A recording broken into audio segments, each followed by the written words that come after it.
Diablo 4 Season 6 has been on the PTR for a couple of days now, and we've been able to try the big new overhaul to the game, Diablo 2.0 as they're calling it. We've got a new level cap, massive changes to the world tiers, 10 more skill points, new skills, massive changes to the Paragon board, and a whole new itemization system called Runewords. So after trying it for a few days, I want to talk honestly about the good, the bad, and overall just if this is looking like an improvement on what we have now and how it's feeling getting ready for the big new expansion and Season 6. So first, let's talk about the skill tree. Every class gets a brand new skill. I haven't played them all, but the ones I have tried seem very impactful. Rogues get this cool blade dance ability where they can empower a blade dance and blade dance around the map, just doing this big aerial rotation, dealing tons of damage. Sorcerers get a new familiar that interacts with the summons and has the same elemental ability as your most recently casted spell. And yeah, I'd say overall, all of the ones they've added seem pretty cool. Then on top of this, we get 10 extra skill points and a bunch of new passives.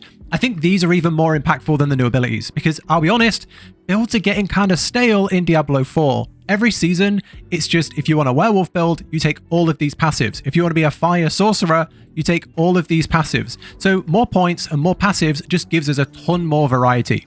I imagine this combined with the next load of buffs and nerfs that drop with Season 6, we should see more interesting and varied builds. There's honestly nothing bad to say about what they're doing to the skill tree, and I think the more the merrier. The more they improve this, the more they change it, the better it is for the game. If you look at games like Last Epoch and Path of Exile, they have so much more customization, and it's just a good thing. So overall, this is a good change. But with everything good, we have to talk about something a little bit more controversial, and that's the Paragon board. The Paragon system that we have now on live and what we have on the PTR are night and day different. Right now, you have complete freedom on your Paragon board. You can level up your glyphs to 21, and as you do, they get a bigger radius, meaning that they can gain more benefit of the things around them. And on top of this, you can choose as much freedom as you want with the boards that you pick. So if you want to invest heavy on 4 or 5 boards and go for the glyphs and go for the legendary node. If you want to get both of those on 4 or 5 boards, you can do that and you will have a pretty impactful Paragon board. However, you can be more creative and you can put down 7 or 8 boards and try and stretch yourself across all those boards to get 7, 8 glyphs and the things that you want across 7 or 8 boards. You can do that, making some really fun builds that we've seen in the last few seasons. But things are changing, and there's some good and some bad here. Glyphs can now go all the way to level 100, which is huge, meaning there's much more of a grind here, and the more you level them, the more impactful they become. Just like on the PTR, you can see that there are hundreds of percentages of increases to things that are normally like 30 to 50%. So yeah, glyphs are going to be one of the most power-driving things in the game in the new season. It's going to be the thing you're going to be focusing on a lot at endgame. So on top of this, we get 100 extra Paragon points. So that's great. And an extra Paragon board for each class, which is, again, awesome. More customization is great. So that means we now have so much more variety and so much more that we can do with our Paragon boards. Adding to this, leveling our glyphs is now so much more exciting because they're tied to the pit. They no longer level at the end of Nightmare Dungeons. So every time you do a pit run, you can upgrade your glyph and there's a % chance of it upgrading. And the higher level of pit you do, the higher the % chance of upgrading that glyph is. So that's incredible. So everything is really, really positive. However, there's one thing that is going to stop us getting super villain levels of power here and the awesome customization that we almost have.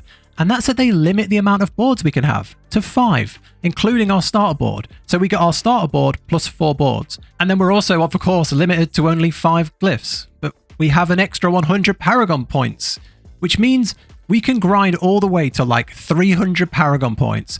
And instead of having 6, 7, 8 boards where we can be super tactical and creative, taking the most interesting things, we now have 5. And we get so many points that you can just fill these boards. Just on the PTR with 200 Paragon points, I filled 5 boards and got everything worth getting, pretty much.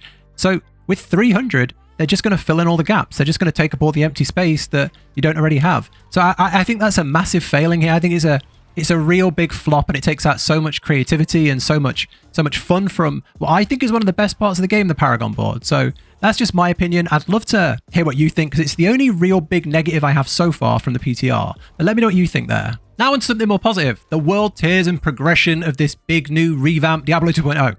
They are so good. They're so much better. And I'll explain it. They're similar to the Paragon system in that they're working towards something similar to Diablo 3. So what we're going to see when the new expansion drops in Season 6 is 4 world tiers. Normal, hard, expert, and penitent. Normal and hard are standard while you level. You can do expert after beating the campaign, and then penitent is once you hit level 50. So no more capstone dungeons, no more sacred gear after completing a certain... None of that. There's no more completely replacing your gear for sacred gear and then moving it up to ancestral gear. All that's kind of gone while you're leveling. You just level. So yeah, none of that drops. You just get your head down, level, grind, improve your gear from 1 to 60, and it's really streamlined. And then once you hit max level, you have 4 more difficulties called Torment 1, 2, 3, and 4, which just makes the endgame harder and harder and harder. And this is exactly what lots of us have wanted from Diablo 4 for a really long time. Scalable, challenging difficulty. And they've done a fantastic job with it, I'll be honest. To unlock the harder difficulties, you have to hit certain levels of the pit. So we have progression tied to the pit, which is one of the best endgame contents in my opinion. As you hit certain tiers of the pit, I think it's like 20, 35, that kind of thing, you can switch up to the next difficulty, and the difficulty, the ramp up is significant. You get an armor reduction and a resistance reduction. So if you go into a high torment level, not prepared, you just get one shot. You just get fully one shot if you don't have the right gear, glyphs, and all that kind of stuff. On top of this, as you increase your difficulty, you gain increased chance to find rare gear like mythics and uniques, which means you're rewarded for farming the hardest endgame content. And I gotta say, fantastic. I think what we had before worked on Diablo's original release and maybe on the early season. And as we've got further and further, all the numbers have gone up before this big stat squish. Everything keeps going up. Everything's getting harder. The capstone dungeons lost all meaning. The sacred gear in the middle just lost all meaning. It just became a chore. So I think this change is really good. I'd like to know what you think. If you've been out the loop a little while, this might be a bit confusing, but hopefully this is a really good change. And last thing I want to talk about is the endgame and more on itemization, because it's hard to fully see everything on the PTR. Season 6 is going to launch with a new expansion, a new class. There's going to be this new group raid time content, mercenaries. There's lots of big changes coming. Probably we're going to have new bosses, maybe, I don't know. There's new stuff. So it's hard to fully know what the endgame is going to look like, but we've had a good taste of it on the PTR. And what we've seen looks really good. The pit, in my opinion, is one of the most fun parts of the game. And we're going to see a lot more of it, and it's tied more to the end game. They're also removing the higher tiers of masterworking items like Inglyph and Nitheron. You just farm Obdacite. You just farm Obdacite now, and the high tiers like 8 to 12 just need lots of it. So instead of, farming this high stuff and breaking it down at the alchemist, you just farm one thing, and the higher you go, the more of it you need. Really simple. And this no longer comes from the pit. So that means you're going to be farming the pit, farming bosses, farming helltides, and most content should now have a purpose. And most importantly, the more interesting and more up-to-date content should be more needed. So you shouldn't find yourself needing to farm more and more and more of these level 100 nightmare dungeons to max out all your glyphs when you're massively overgeared. In fact, level 100 nightmare dungeons don't even exist. You don't have that anymore. You don't even see the level of the mobs you're fighting anymore. You are just matched to monsters of the world tier that you are in, and that's it. And I think that should help the game feel a little bit more balanced, rather than being able to play in an overpowered way with little rewards but needing to do it. We've also got the new edition of Runewords, where you combine 2 parts of a rune and equip it in your items in the gem slots. They work like a builder spender system. So one rune is a task to complete, like travel 50 meters or use a cooldown. And when you complete that, you get an offering, which you get this thing called an offering, an amount of offering.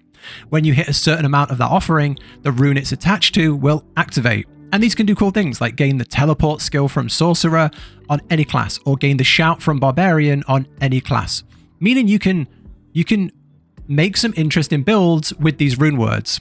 I will say, I haven't tested them enough to give a really thorough opinion, but right now they didn't feel crazy. They remind me a lot of the robot from the old season. If you played that season, it was one of the worst seasons, but it felt like there was a lot of cool things, but it wasn't that noticeable. It didn't feel like it impacted that much. It felt like it was just numbers in the background. I think they're cool, but I'm definitely nervous of how useful they are on first glance, like just right now. But that's it really. I think there's a lot to look forward to here, but there are some things that I'm definitely nervous about. I really hope they up the drop rate for ancestral gear at endgame. That feels way too low.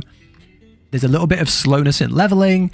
And the main thing is, I hope they reconsider the 5 Paragon board limit. That is, I think, a really bad change. Other than that, it's looking like a really exciting rework leading into the new expansion, but that's just my opinion. I'd love to hear what you think in the comments. And please remember, this is all based on the PTR. So if you're watching this 2 months down the line, they could have rolled back a lot of these decisions and made a lot of changes.